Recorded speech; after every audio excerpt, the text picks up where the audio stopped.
Good day to all of you! Kayo po ay aming inaanyayahan sa pakikinig nito pong aming series ng pag-aaral ng mga salita ng Diyos.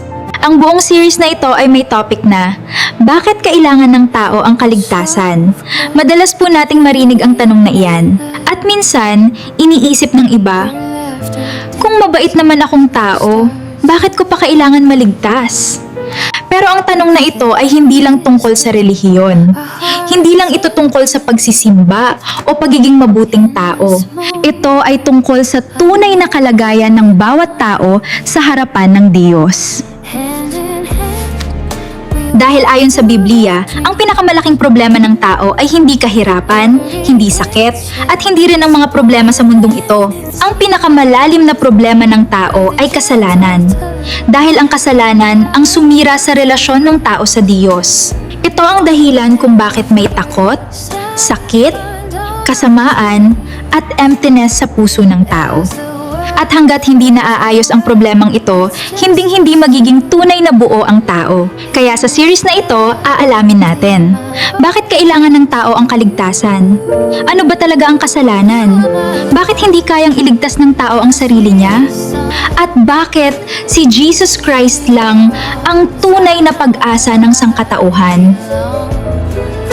Ngayon ay simulan natin ang unang series na may pamagat na Nilikha ang tao para sa Diyos.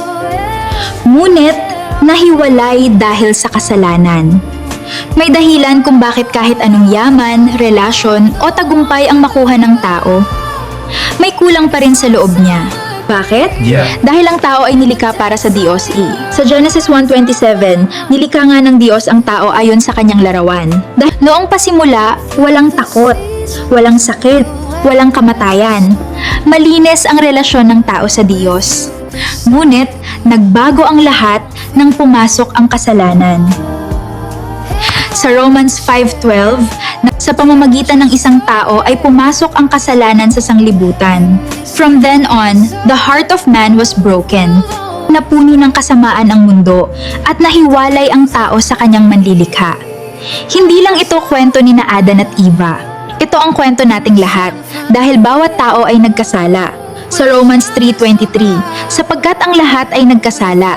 Hindi aksidenteng nakakaramdam ng emptiness ang tao, may nawawala dahil may nasirang relasyon sa Diyos. At hanggat hindi bumabalik ang tao sa Kanya, walang bagay sa mundo ang makakapuno sa puso niya. Amen. Ito po ang ating unang series. May kasunod pa po. Bye!